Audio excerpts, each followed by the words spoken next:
The events in this program are based on a true story. Names, dates, and details have been changed.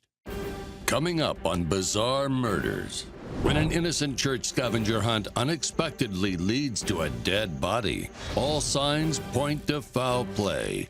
To catch the killer, detectives will enter into a world of sex, drugs, and rock and roll. And this hunt is far from fun and games.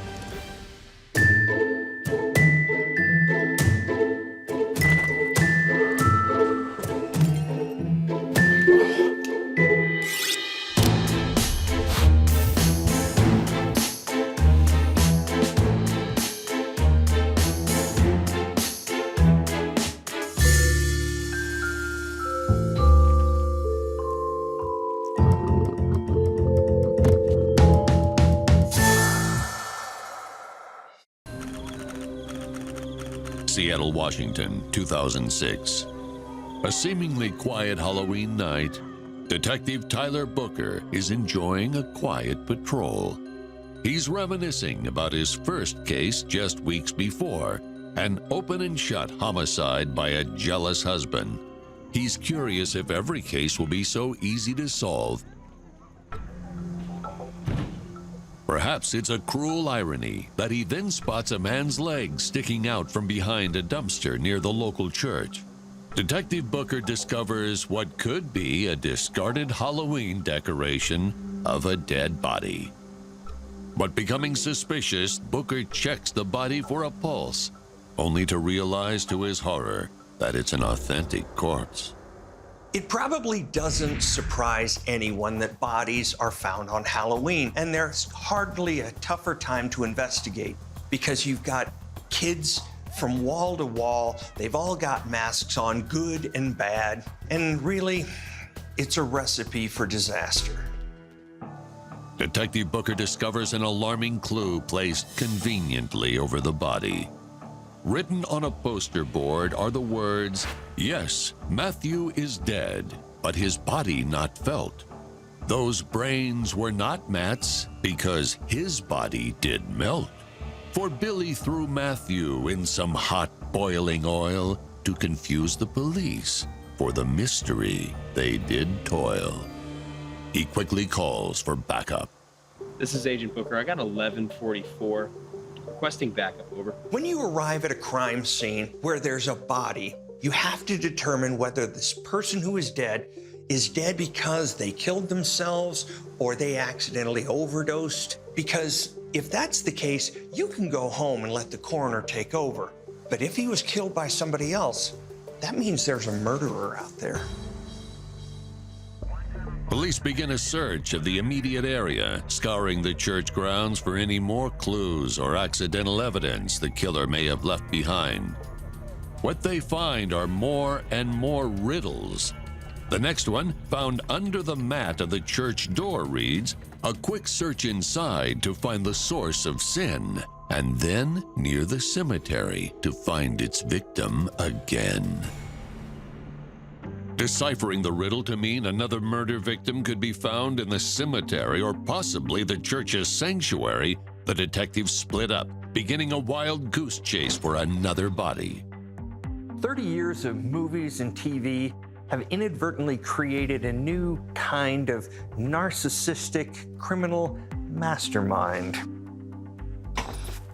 The detectives who investigate these kind of crimes tend to lump them into two categories. The first is the eye roll, because these people are never as smart as they think they are. But the second one is the chill down the spine, because if these people think they got away with it the first time, there's going to be a second time. Police find nothing inside the church, but Detective Booker returns with another riddle from the cemetery. The last clue to end your search: find the altar where Noah's dove would perch. It's an odd clue, and one that leaves everyone of the police force absolutely baffled. The next thing they've got to do is identify the body, because if the detectives can't make heads or tails of this nice little riddle the killer left, then all they've got is the information Mr. Happy behind the dumpster is going to give them. But they've got to work fast because there's a sick killer out there. Checking the victim's wallet leads to an identification. The ID belongs to Kurt Flair, a local drug addict and petty theft known to many of the officers at the scene due to prior arrests. But the ID also leaves another clue. The fact that it's there means his killer never had any intention of hiding the identity of his victim. This and the riddles left behind could mean every detective's worst nightmare. It's a random killing. Now they have to hope the toxicology report will come back with new evidence that can help point them in the right direction. In the meantime, Detective Booker takes the Riddles in for DNA testing, but the case hits another speed bump when they can't find a matching fingerprint in their database. The good news is, if this is his first murder, or even his first crime, he's probably not very good at it. And you know how he's learning how to do it? From TV and movies. And cops watch TV and movies too. Detective Booker's new job just got a whole lot tougher, as he is left to notify Kurt's mother, Karen, of his passing and question her. Karen Flair, sporting a rap sheet that includes prostitution and drug abuse, is no stranger to the Seattle Police Department. And when Booker finds her, she's right in the middle of a bender. The news of Kurt's death barely affects her at all. She says the last time she and Kurt spoke, he had just gotten out of rehab and was swearing he would remain sober. Booker asked her for a list of people who might want to see Kurt dead, but she can't come up with any names. Consider the world of drug users. They run the gamut from multiple murderers to junkies who wouldn't hurt a fly. And they all have two things in common. Number one, they've seen everything, done everything, been around the block. And number two, none of them will talk to the police.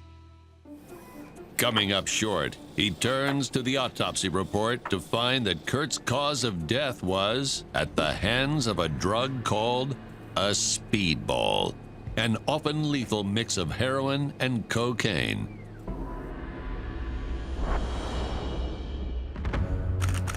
Across town, police find a solid lead in a drug dealer, Ace Horowitz, who was often seen running in the same circles as Kurt. They quickly bring him in for questioning. One great thing about drug dealers is if you threaten to charge them with a crime, like accessory to murder, they become very helpful. According to Ace, Kurt seemingly found religion and sought Ace out to convert him to the faith and save him from his sinful ways. But when Ace wouldn't accept Kurt's help, the two argued and were never to be seen together again. Not having any hard evidence to keep Ace in their custody, he is released. But something about his story strikes Booker as odd. He realized that he never told Ace that Kurt's body was found near a church.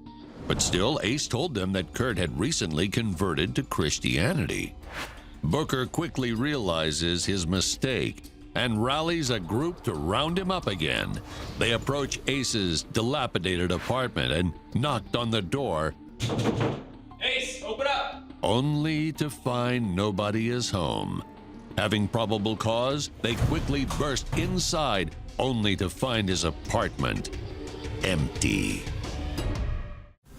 A series of riddles hangs above a murder site at a church on Halloween night. When the mother of the deceased claims she hasn't seen her son Kurt in months, police shake down local drug dealer Ace Horowitz. But bad turns to worse when Ace disappears. As officers continue to search for Ace, Detective Booker returns to the scene of the crime one last time to search for more clues. But when he arrives, he finds a group of gawking teenagers waiting outside the crime scene tape, eager to learn what has taken place recently.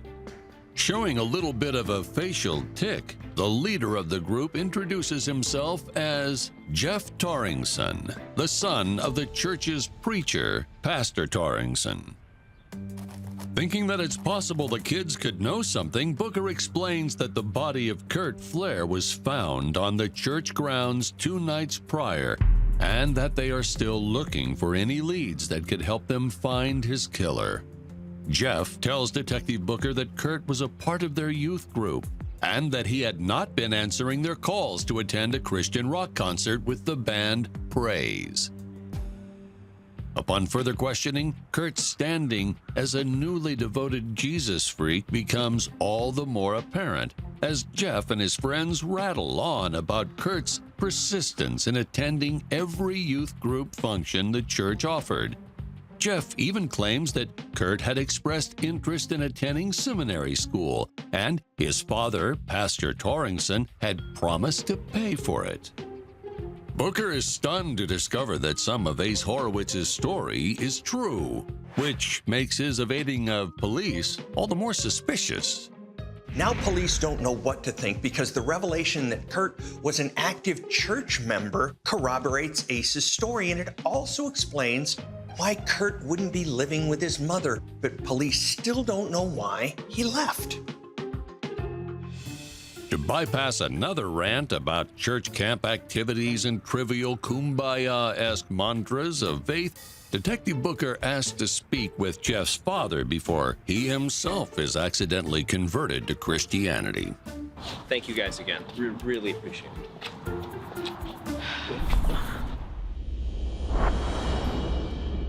Detective Booker questions Pastor Torringson on Kurt's history with the church and finds a colorful redemption story. Coming from an unsteady home, Kurt drifted from drug fix to drug fix before a series of stints in rehab finally set him straight. Kurt soon found his way to Paul's congregation, became a born-again Christian, and just recently celebrated 9 months of sobriety from both heroin and alcohol. He was welcomed to the church family by most of the parish and even developed a close bond with Paul himself. When Kurt told the pastor about his tumultuous living situation, the preacher let him stay at the church for as long as he needed. Religious conversions of drug addicts, we hear it every day, and sometimes we're skeptical about them, but this one seemed real. So if that's true and Kurt was clean, why is he laying dead from a speedball overdose? And why is Ace Horowitz in the wind? After Paul's voluntary interview, Booker informs him of the clues the alleged killer left behind all over the crime scene. But when Booker shows him the riddles, the pastor suddenly turns pale. There's nothing wrong. Pastor Torringson explains that he was the one who wrote the riddles, but never intended for them to appear at the scene of a murder. Now this is a monkey wrench that changes everything. Paul says that he made the riddles that morning for a Halloween scavenger hunt for the youth group, but because of the holiday, there was a lower turnout than he expected, and the scavenger hunt was to be postponed until the next weekend. He just forgot to take the clues down. And just like that, all their theories get tossed out of the window. These aren't a series of murderous riddles. These are biblical allusions. There's no genius killer out there. I mean, is there a killer at all? I mean, this could simply be a suicide. But Detective Booker still has questions to his dissolving mystery that continue to push his investigation in the direction of homicide. He wonders aloud to his partner, if it was a suicide that Ace Horowitz wasn't involved with, why was he running? And since when does a drug addict relapse into a drug as hard as speedball? Drug use is tricky at best, and seasoned addicts know that if you're going to relapse, you shouldn't dive in too hard and heavy because you might die. Kurt Flair had been a drug user the bulk of his life, so he should have known better, and police wondered, was this overdose accidental? Then, 2 more clues fall into Detective Booker's lap. After another scan of the murder scene, police find a small baggie with drug residue in the bushes nearby where Kurt's body was found. On the bag is a fingerprint that detectives hope will finally point to a killer. Pastor Torrington also tells police that the day of the scavenger hunt, a small amount of money went missing from the church. Detectives now have a new possible theory. Did Kurt Flair rob the church in order to purchase drugs? And if so, did he purchase them from Ace Horowitz? Police quickly send the drug baggie over to discover just who the mystery fingerprint belongs to. On Halloween, Detective Tyler Booker discovers the body of an ex-drug addict, Kurt Flair, behind a church dumpster. Fortunately, the clues police believed were left by the killer were actually meant for the church's scavenger hunt. Now, Booker's last lead is a mysterious fingerprint left on a drug bag. Police finally corner Ace at a local hangout and bring him in. But as Ace is waiting to be charged, another twist is thrown into the case. The fingerprints on the baggie don't belong to Ace Horowitz. In fact, the prints don't belong to anyone in the database at all. Okay, picture this. Every cop in the department is figuring the last pieces of the puzzle are fitting in, and this drug dealer is going down. And now it's been several days since they've had a lead of any kind, and this guy, this drug dealer, he might not even be responsible? But Detective Booker still has one last Hail Mary play up his sleeve.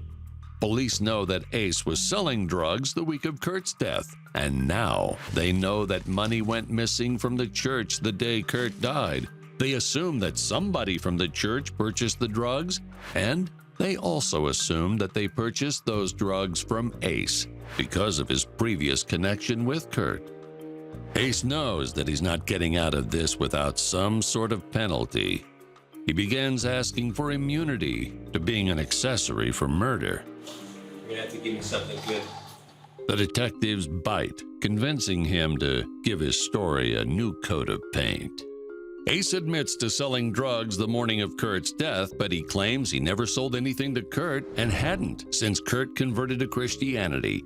When asked by detectives why he ran away from police, Ace explained that the only alibi he had the night of Kurt's death was that he paid Kurt's mother, Karen, for sex and was otherwise occupied. You want to know the truth? Yes. I was banging his mom. Now police are feeling kind of foolish because not only is this guy not the Riddler that they thought he was, when police looked into Ace's alibi, it checked out because he was sleeping with Kurt's mom. Detectives quickly track down Karen and confirm his alibi, leading them to their next question. Who did you sell drugs to on the morning of Kurt's death? Ace runs through a mental list of his clientele, but every name he gives Booker appears in the police database and isn't a match for the fingerprint on the drug baggie found at the crime scene. Booker presses harder. Finally, Ace recalls a client that day, someone who seemed as though they were a first-time buyer. Ace claims he never got a name from this mystery client, but describes him as an older, short, nerdy teenager with a slight facial tic. Detective Booker is quick to put a name to a face. Jeff Torrington, the pastor's son. Police quickly race over to the church. Booker arrests Jeff Torrington on the charge of homicide. In processing, detectives are able to score a match of Jeff's fingerprints on the drug baggie found at the scene of the crime. Now things are starting to fit into place. They know who the fingerprints belong to. They've got somebody connected to both Kurt and Ace, and they've got the crime scene. But you can have all the evidence in the world, but you still need motive, and they don't got it. Jeff admits to purchasing the drugs from Horowitz, but claims he never intended for Kurt to overdose. He says that in recent meetings, he had considered Kurt to become more withdrawn and quiet. He was worried he was on the verge of a relapse.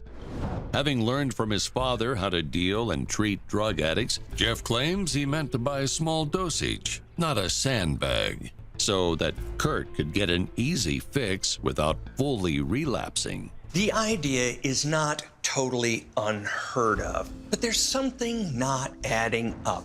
And police can't help but think that Jeff's being a little disingenuous.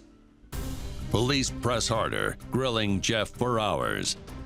If he was only trying to help, why did he steal money from the church instead of paying for the drugs himself? Why did he leave Kurt behind the dumpster under the clues to be discovered by just anyone? With all their leads spent, Detective Booker finally thinks he makes the right connection for motive. And he hits Jeff hard with it. Detective Booker continues to press for information that it was the pastor's son, Jeff Torrenson, who made the drug purchase. But in Jeff's interrogation, he claims he just wanted to help ease him through a relapse. But Detective Booker isn't buying it. Booker remembers the one thing that could function as a motive. Jeff's father was planning on paying for Kurt's seminary school. Booker rails on Jeff, pushing him until he finally breaks and admits that he murdered Kurt because he felt as though he was being replaced as his father's only son. The morning of Kurt's murder, Jeff stole money from the church, purchased the speedball from Ace, and then blackmailed Kurt by saying that if he didn't take all the drugs, he would tell everyone that it was Kurt who stole the money. Take it. At the church, Jeff points his dad's gun at Kurt and forces him to inhale the speedball. When Kurt overdosed, Jeff moved the body behind the dumpster under his father's scavenger hunt clue, left to make an alibi for himself, and planned to return the following morning to discover Kurt dead and report it to police. With his confession, Jeff Torrenson was charged with first-degree murder and charged with 25 years to life in prison. Jeff fell victim to a number of deadly sins: wrath, pride, but mainly envy. He was jealous of his father's relationship with Kurt. And in the end, he's going to find out that it's difficult serving God while you're also serving life without parole.